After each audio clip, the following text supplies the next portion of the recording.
I got into my husband's car and found a small tube of personal lubricant in the glove box. I didn't say anything. I just quietly replaced it with industrial superglue.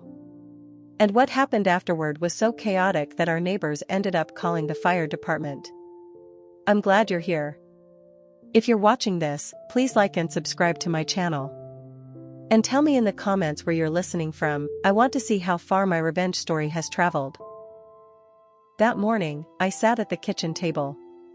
The silence in the house felt so heavy it was almost loud. It wasn't new. That silence had been living with us for months, like an unwanted guest that refused to leave. The old wedding gift clock on the wall ticked loudly, each second reminding me how fake my life had become. My husband, Charles, had just come home from another one of his endless business dinners. But this time, he didn't just look tired. He looked troubled, like he was carrying something dark on his shoulders. His face said it all. His tired eyes, the new lines around his mouth. They all told stories he refused to speak. He threw his jacket on the sofa, loosened his tie like it was choking him, and collapsed on the bed without showering. His cologne filled the room, but mixed with it was another smell, sweet, floral, and definitely not mine. The second I smelled it, I knew, perfume. Another woman. A few minutes later, he started snoring softly. That sound used to comfort me. Now it felt like a lullaby meant for a fool. I got up quietly, the way a woman who's been married 40 years learns to move, slow, calm, practiced. I started tidying the living room, his jacket, his wallet, his phone, his old laptop. His phone screen was still lit. A new email notification flashed, and I paused. Charles never used email. He always said, "Lily, that tech stuff is too complicated. I'd rather just call." So seeing an email felt wrong. But it was open. Right there. Almost asking me to look. So I did. The message was short, just a few words that shattered me. "You were incredible tonight, Dad." I froze. My mind went blank. Dad? Who was calling him that? And with a heart emoji? The words echoed in my head like cruel whispers. I scrolled down, hoping for more clues, but there was nothing, just a strange email address made of random letters and numbers. A cold chill spreads through me, the kind that starts deep inside and grows until you feel frozen. I looked toward the bedroom. Charles rolled over, snoring peacefully, completely unaware. His calm face made me furious. My heart beat fast, like I'd been caught stealing something that belonged to me. I put his phone back quickly, my hands shaking so much I almost dropped it.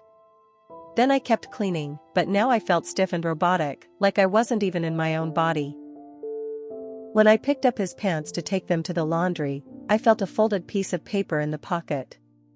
It was a receipt from an expensive steakhouse in San Antonio, dated that same night. I frowned.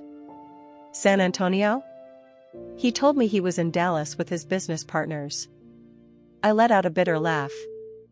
He hated driving to Dallas. But San Antonio, that was different. His late mother lived there. He always said it reminded him of his childhood. So who was he having dinner with there? The receipt showed dinner for two, a fancy bottle of Cabernet Sauvignon, the same wine he bought for our 10th anniversary, and two main courses, filet and pasta. I stood there holding it, trying to remember the last time he took me somewhere nice. Maybe 10 years ago, when I opened my first bakery. That night was one of our last happy memories. Now it felt like a fake memory, just another lie. I took out my phone and snapped pictures of the receipt and the email. I didn't want to believe any of this, but after 40 years of marriage, a woman's instinct is rarely wrong. Something was happening. And deep down, I already knew what it was. My hands shook from anger and fear, the kind that drops your stomach. I went to the garage. Charles's old SUV was still warm. The air smelled like gasoline, and that same floral perfume. My chest tightened as I opened the door. I searched the car with my phone flashlight. Nothing at first. Just coins and an empty water bottle. But when I opened the glove box, my fingers touched something smooth. I pulled it out and froze. A tube of used personal lubricant. The cap had dried residue on it. It felt heavier than a rock. Charles and I hadn't been intimate in years. He always said he was too tired, that age had taken his desire. So who was this for? The question hammered through my mind, breaking whatever trust one had left. I forced myself to stay calm. I put it back exactly where I found it and wiped my hands with a napkin, scrubbing like I could wash off the betrayal. Then I searched again. Under the back seat, I found crumpled napkins soaked in that same perfume, not a man's scent, and definitely not mine. The smell was bold, almost mocking, screaming affair. I took photos of everything, the lubricant, the napkins. Then I shut the car door and went inside, feeling like the evidence was crushing me. I sat at the kitchen table and picked up Charles's phone again. At this point, I was almost certain he was cheating. I checked his messages. Nothing. Only boring work chats. His inbox was empty, except for that one weird email. His sent items and drafts were empty too. Too clean. Too perfect.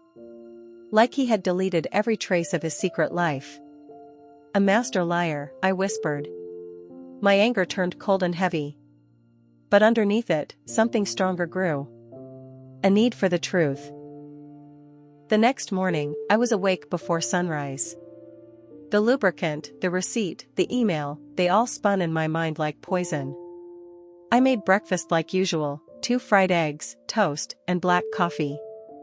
Charles came down looking tired. He sat, took a sip, and said, "I have an important meeting today. I'll probably be home late." He didn't even look at me. It was the same excuse he always used. Smooth. Practiced. Empty. His lies came so easily it made my blood run cold. I smiled weakly. Inside, I wanted to scream. Where? With who? San Antonio again? But I stayed quiet. All right, I said. Be careful. He patted my shoulder, a meaningless, hollow touch, and left. Silence filled the kitchen again, and my suspicions only grew louder. I washed the dishes slowly, trying to keep myself together. But I needed proof, real proof. I searched for Mrs. Nathan's number. She once told me about a private investigator named Frank. I never thought I'd actually call him. But now, I had no choice. My voice shook as I dialed her. Mrs. Nathan. Can you help me contact Frank? I need him. She paused. Lily, what happened? Did Charles do something? I just need the truth, I whispered. She didn't ask more. She understood. An hour later, I got a text from Frank. Mrs. Roberts, don't worry. I'll help you. I felt a tiny bit of relief. At noon, we met at a small cafe. Frank was short, calm, and observant. I gave him a flash drive with the photos.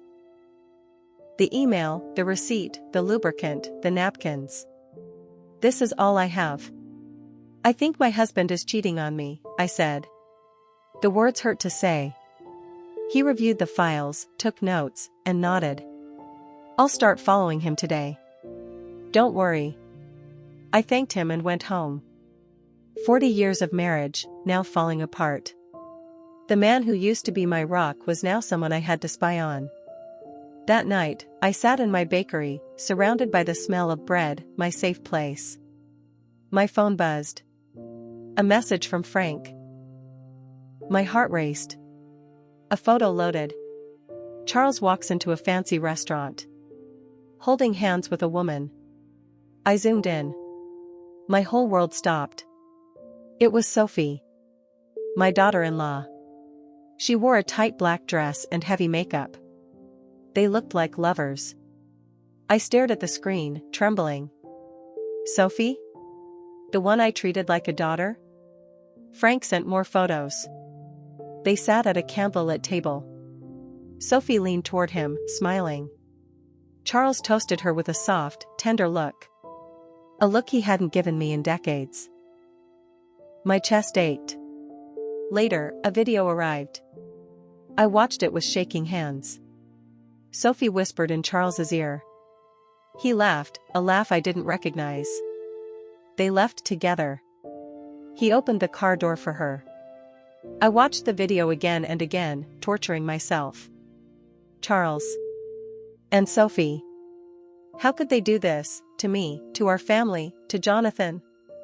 I saved everything on a flash drive, noting every detail. My body felt numb, but my mind was in chaos. The betrayal felt unreal.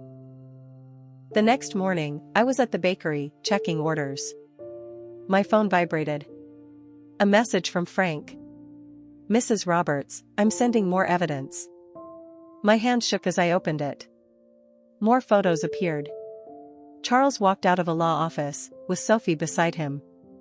She wore a beige dress and sunglasses, but it didn't hide anything. They walked too close. Like lovers. Then another photo, outside a fancy hotel. I zoomed in, desperately searching for a reason to doubt it. Nothing. Then a video. On the hotel balcony, Charles's arm was around her waist.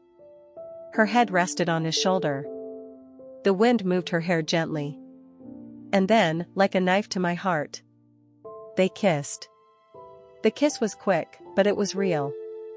They didn't even bother to hide it. That tiny kiss was enough to crush whatever small hope I still had.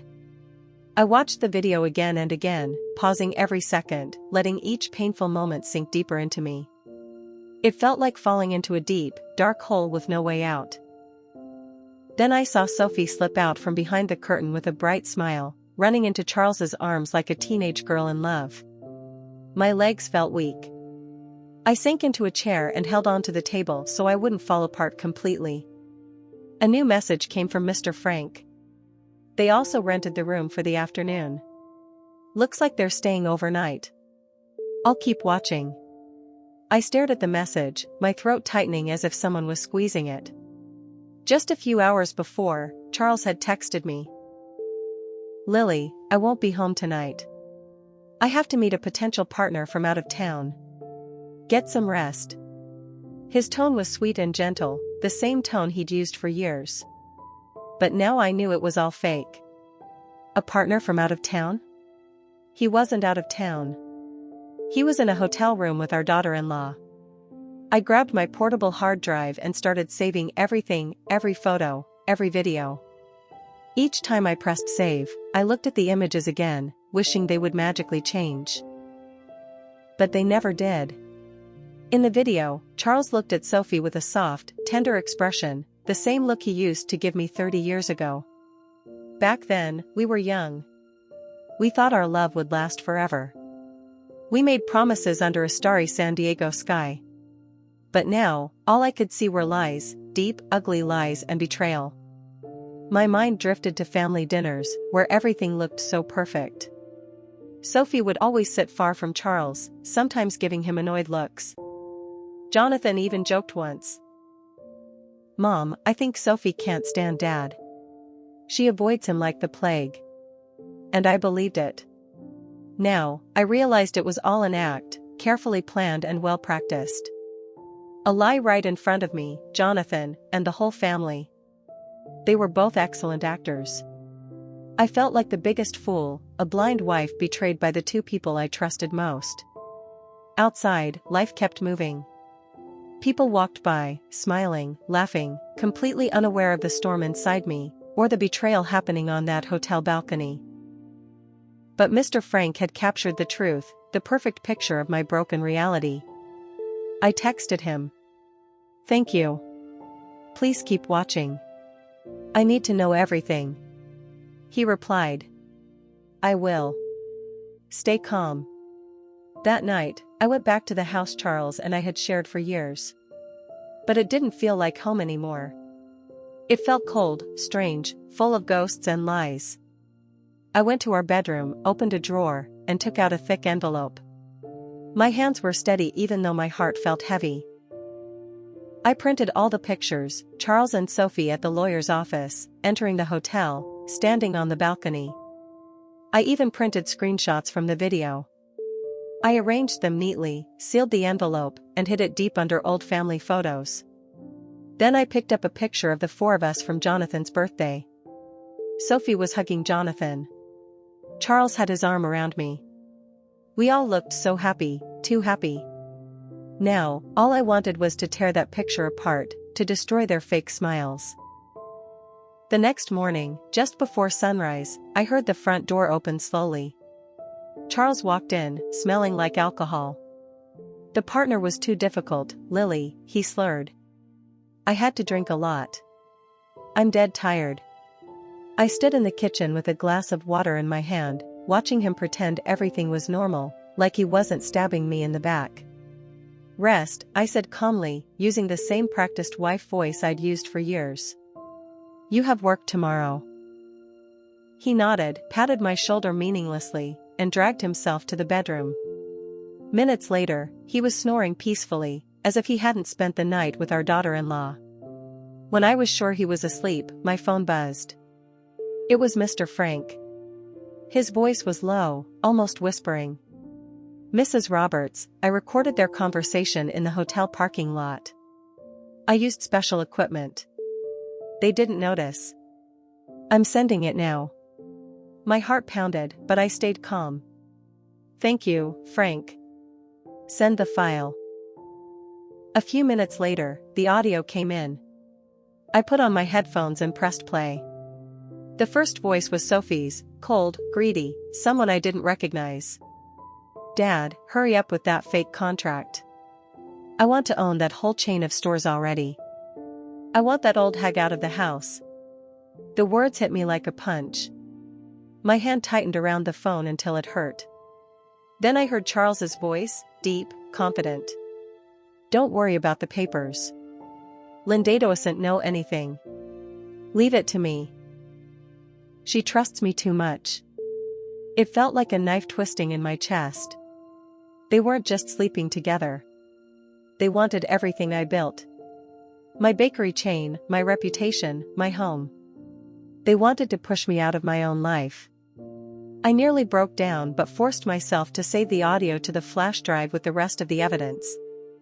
I wrote down the time and place, trying to stay focused. The next morning, while I was making coffee at the bakery, my phone buzzed again. Frank had sent a new batch of photos taken with a zoom lens. In the pictures, Charles and Sophie were sitting in his car with a thick stack of papers between them. Sophie held a red pen, marking the documents like she owned them. Charles sat beside her, nodding and smiling. Frank texted. I overheard something. They want to use a contact at the notary's office to get the transfer done. I'll look into it. I zoomed in. I couldn't see everything written on the papers, but I saw enough to know what they were planning. Step by step, they were trying to steal everything from me. I sat among trays of warm pastries, but inside I felt like my world was falling apart. I listened to the audio again, every word burning deeper. Sophie called me a wretched old woman, I thought sadly. I remembered teaching her family recipes, treating her like a daughter. And Charles, the man I had loved since my San Diego days, had joined her in this betrayal. Deborah, a regular customer, came in. Lily, your bakery is always full these days. Your chain is growing. I'm proud of you. I forced a smile. Thank you, I'm trying. Inside, I was breaking. After she left, I sat down, holding my head in my hands. No tears came, only a quiet, burning rage. That night at dinner, I sat across from Charles. The yellow kitchen light made his face look flat and empty. He talked casually. Lily, I have to sign some important business papers this week. Maybe you can check them for me. They're complicated. I heard Sophie's recorded voice in my mind. Dad, hurry up and sign the fake contracts. He was testing me. Trying to pull me into their plan. I gave a tired smile. Yes, I'll look later. I'm tired. He nodded and drank his wine, acting normal. But beneath that calm smile was a man preparing to steal my entire life. Charles drank several more glasses, his face turning red as he rambled about a difficult client. I nodded, pretending to listen, while inside I wanted to shout, "Do you think I'm stupid?" When he staggered to bed, I cleared the table slowly, keeping my anger steady. He collapsed onto the bed, snoring loudly. His car keys sat on the nightstand, shining under the dim light. My heart raced. This was my moment. I tiptoed into the bedroom and grabbed the keys. Every step felt like walking between the past and the future. Outside, the night was quiet, only crickets chirping, as if the world was waiting. I opened the garage. Charles's old SUV sat there, the same car he used for his secret trips. I opened the door. The smell of gasoline mixed with sweet perfume hit me again. I opened the glove compartment. There it was, the lubricant, cap loose, residue around the edges. I picked it up carefully, feeling disgusted. They were still using it. Still sneaking around. I took the tube into the kitchen, dropped it on the counter, and washed my hands with lemon soap again and again, trying to scrub away the disgust. Then I opened the tool drawer and took out a tube of industrial super glue, the same kind I once used to fix a broken chair in the bakery. Back then it was harmless. Now it was part of my revenge. I unscrewed the lubricant cap and slowly filled it with glue until it was full. I wiped the nozzle, shook it gently, and tested a bit on the counter. It came out smooth, perfect. No one would ever know. A small smile crossed my face. This wasn't a joke anymore. This was justice. I put the tube back in the glove box exactly how I found it, fixed the seat and floor mat, and closed the car. I checked the trunk, crumpled bags, an empty water bottle, and an unused condom. I wasn't shocked anymore. I took pictures and added them to the growing file of evidence. Back inside, I placed the keys back near Charles's alarm clock and sat on the sofa with an old book, pretending to read. My mind was spinning, Jonathan, the bakery, 40 years of marriage, everything. After an hour, Charles got up for water. He saw his keys on the counter, completely clueless. "Still not sleeping, Lily?" he asked, his voice rough and sleepy. I forced a small smile. "No, I'm just reading a little." "Drink your water and go back to sleep." He nodded, finished the water, and slowly walked back to the bedroom. Within minutes, he was snoring again, calm and peaceful, like nothing was wrong. I watched him from the doorway, studying his face. This man who once promised to love me forever was now planning to destroy everything I'd worked for. But he didn't know I had already started fighting back. At dawn, I got up.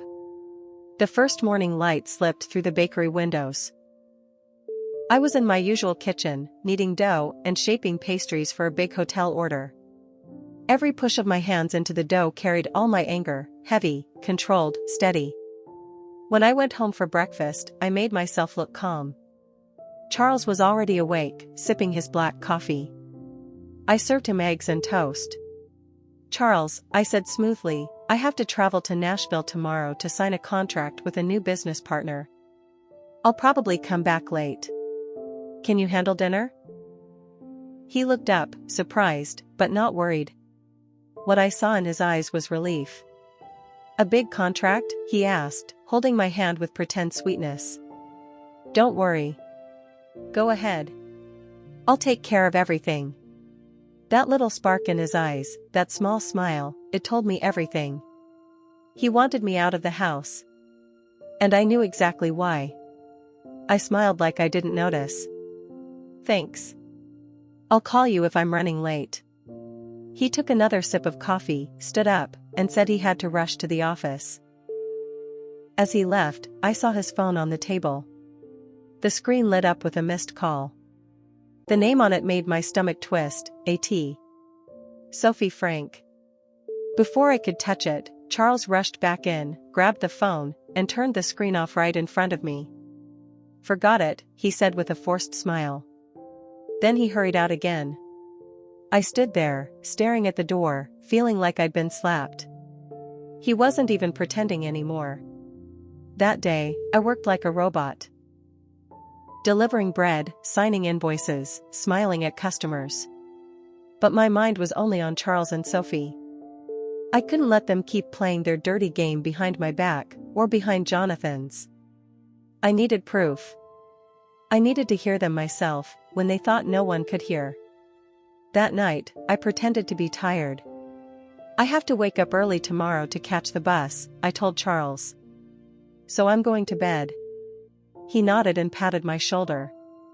Rest well, Lily. Be careful on your trip tomorrow. I lay down with my eyes closed, but I stayed awake, listening. Around midnight, Charles stopped snoring.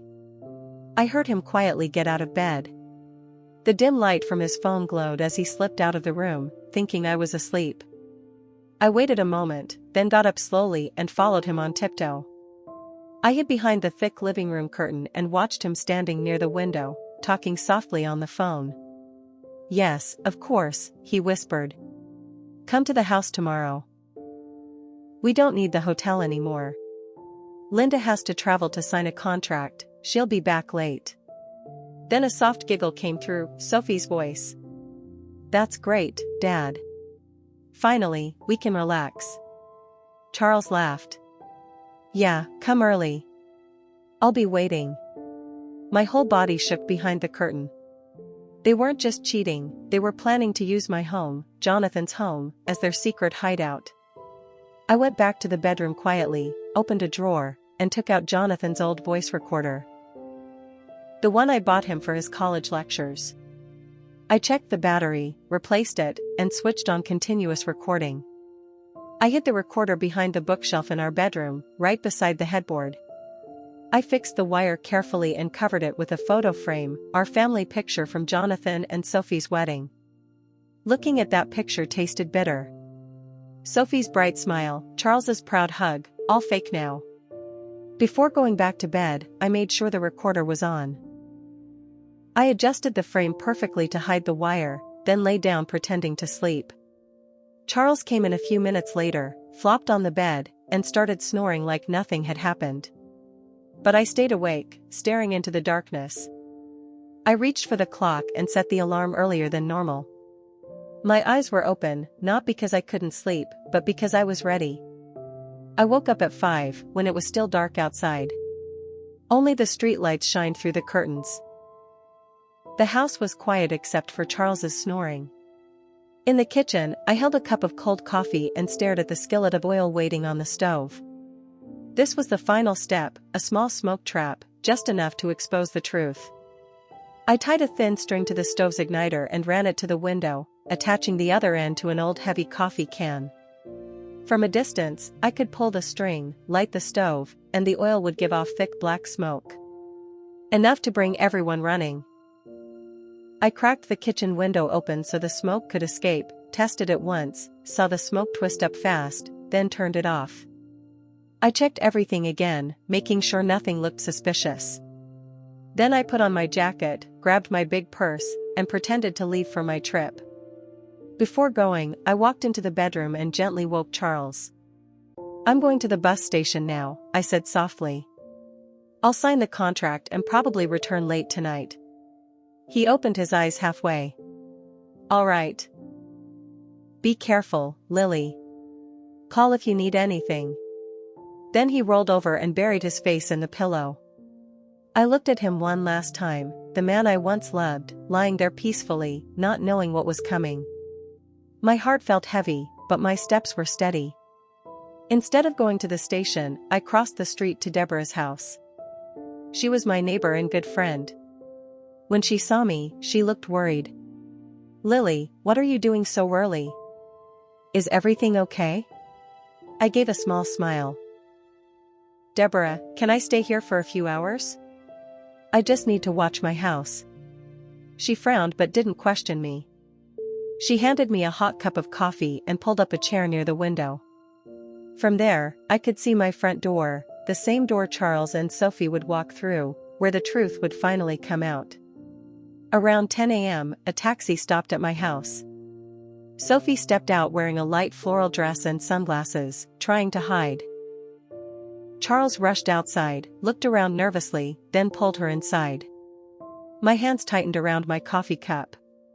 "It's time," I whispered, opening the app connected to the hidden recorder. I put on my headphones. Right away, I heard Sophie laughing, glasses clinking, footsteps moving.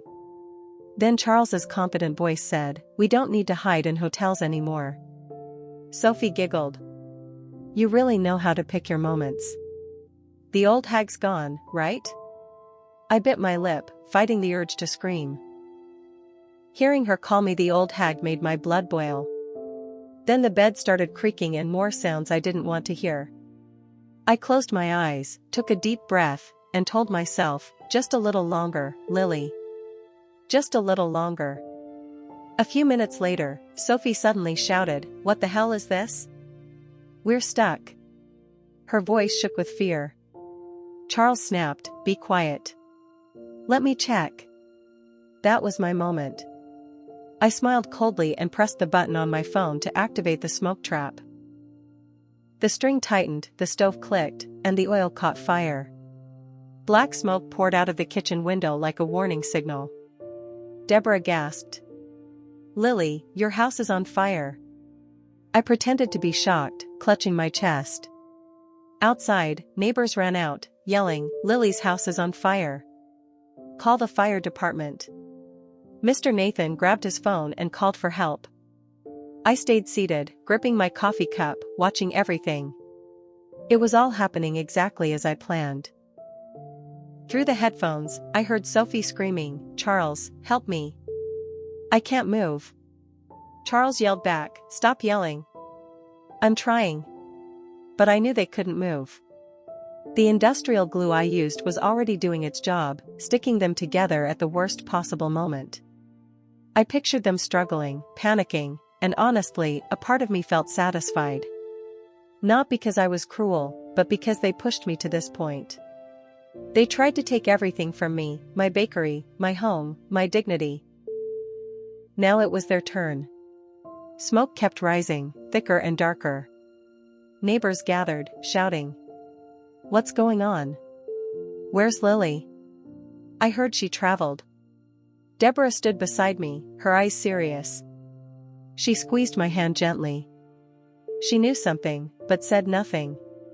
She didn't have to. The truth was about to reveal itself. 10 minutes later, I heard a loud fire truck coming down the street. The red truck stopped in front of my house. And then, my heart froze. Jonathan jumped out in his firefighter uniform. My son, my pride, now about to discover the most painful truth of his life. "Get the equipment. There might be people inside," he shouted. I felt a sharp pain in my chest. My brave boy, the one who always believed his parents were good people, now about to face the truth. I wanted to run to him, hug him, and say, "I'm sorry, Jonathan." I had no choice. But I couldn't. The smoke convinced the team it was a serious fire. Jonathan grabbed a sledgehammer and smashed the front door open. His team rushed inside. Through the recorder, I heard chaos, shouting, footsteps, confusion. Then Charles's panicked voice mixed with Sophie's terrified cries. "Do something, Charles. I can't move. Shut up. Stop screaming." I pressed my lips together, holding the phone tightly. Jonathan finally reached the bedroom. I could only imagine what he saw. His father and his wife, naked, glued to each other, pale and terrified. I wasn't there, but I didn't need to be. Through the audio, I heard Jonathan's shaken voice. What is this?" A firefighter behind him gasped. "Oh my God." Another almost laughed, but Jonathan snapped, "Quiet." That shout wasn't just for discipline. It was him trying not to fall apart. A firefighter later reported, "Chief, the smoke's under control." It was just a small oil fire. But Jonathan didn't answer. He was frozen, shocked. Outside, more neighbors arrived. "What happened?" "It's Charles, and his daughter-in-law. People looked horrified. Deborah pulled out her phone and recorded, zooming in on the window, capturing Charles and Sophie stuck together. She turned to me and whispered, "Lily, you knew, didn't you?" I didn't speak. I just nodded. Moments later, Jonathan came out of the house. Charles yelled from inside, "Close the door, Jonathan! Get everyone out!" But it was too late. Everyone had seen them. People pointed and whispered. "Father-in-law and daughter-in-law? Wow. What a shame. Poor Lily." Firefighters wrapped Charles and Sophie in sheets and carried them out on stretchers. Sophie cried softly. "Please help. I can't take it anymore." Charles mumbled, "Don't let anyone see us." But everyone already had. Neighbors shook their heads. Some whispered, others laughed.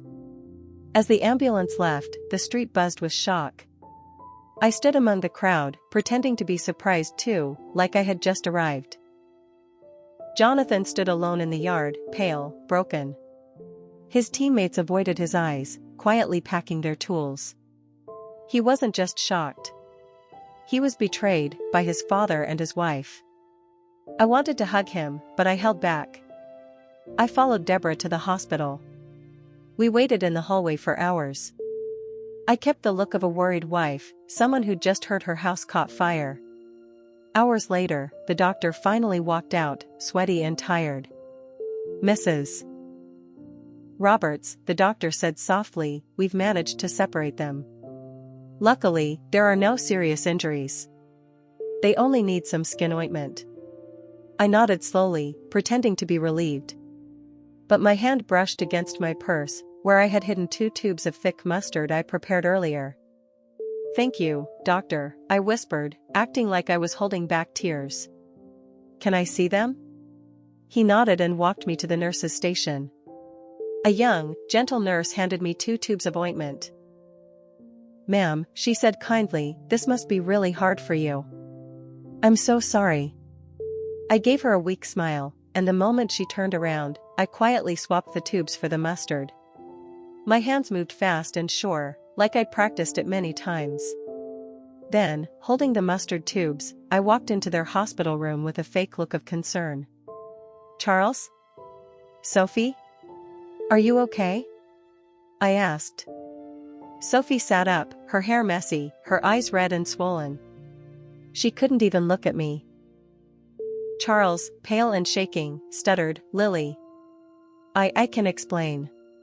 I didn't let him finish. I placed the tube on the table beside the bed and walked out without a word.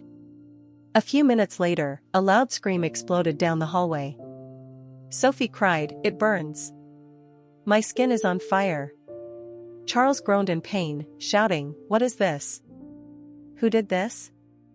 Chaos filled the entire floor. Patients and visitors stepped out of their rooms to see what was going on. An old woman whispered to her son, "It's them. The couple from that video this morning. The father-in-law and the daughter-in-law." Another woman muttered, "They deserve it." The doctor rushed in, shouting for the nurses to wash them and use neutralizing agents. But it was too late. Their humiliation had already begun. And Deborah's video of them being carried out half-covered spread everywhere, through the neighborhood and all over social media. I stood in the hallway, listening to the whispers. It felt like the whole world was watching those 2 traitors fall apart. When things finally calmed down, Jonathan came in holding a thick folder. I had called him earlier, right after the ambulance left, asking him to bring the envelope where I kept the evidence, and the divorce papers I had already prepared. He handed me the folder silently, his face blank. I opened it, pulled out the documents, and placed them in front of Charles and Sophie. Looking straight at Charles, I said coldly, 40 years of marriage end here. Sign these papers. After that, you can live however you want. Just stay away from me and from my son." Sophie broke down crying, looking at Jonathan. "Honey, please, forgive me. I made a mistake. Please, I'm begging you."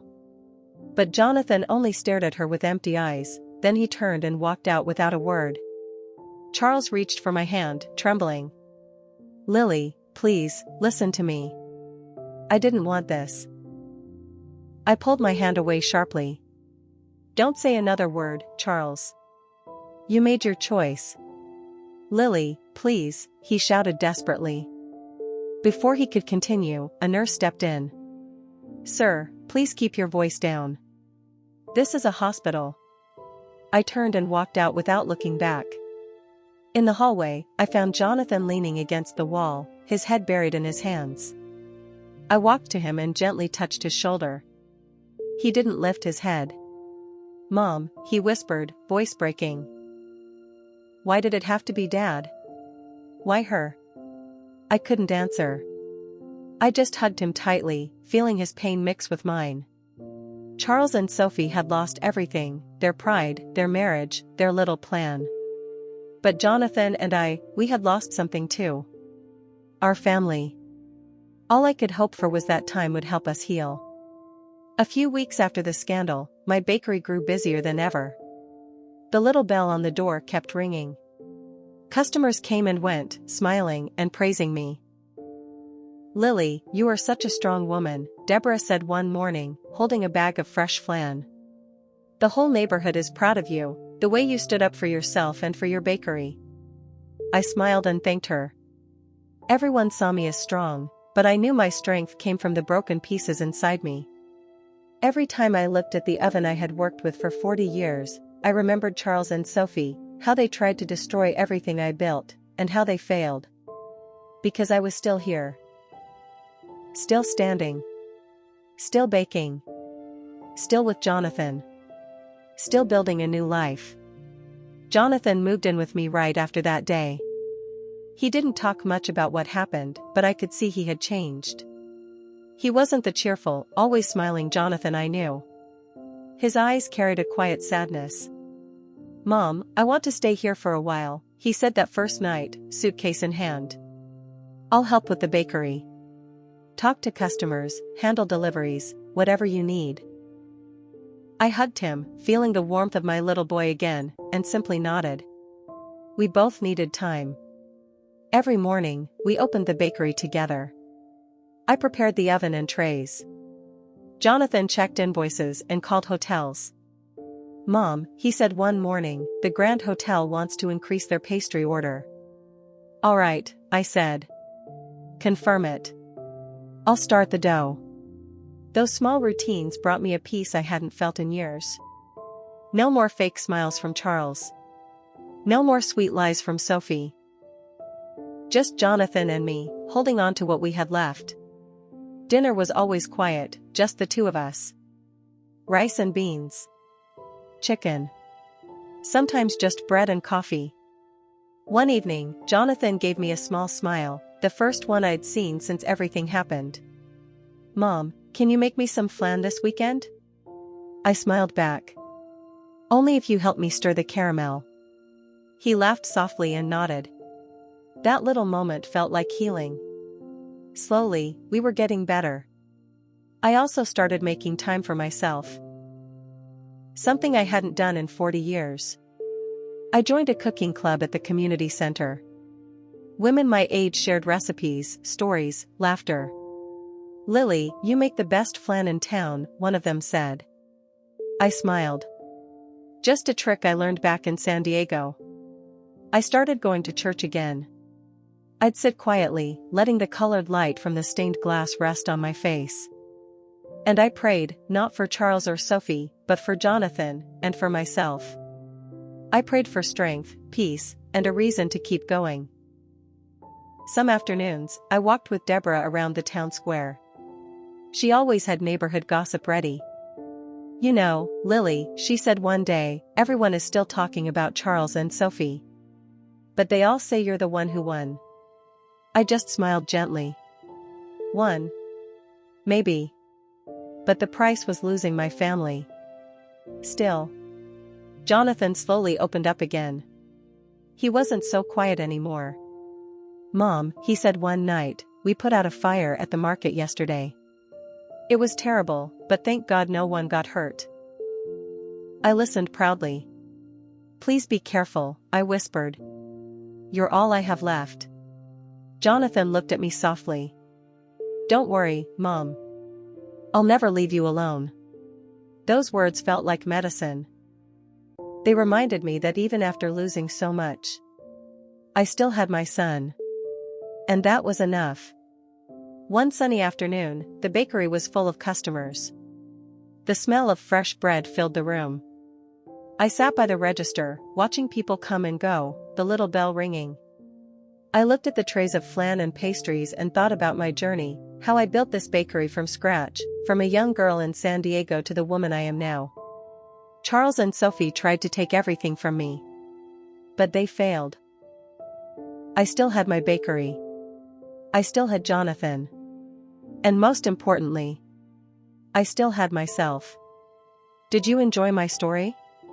Tell me which city you're listening from, I'd love to know. And if you liked it, please click like to support my work, so I can keep bringing you more stories like this. Thank you so much for your love and support. Don't forget to subscribe, and I'll see you again in the next life story.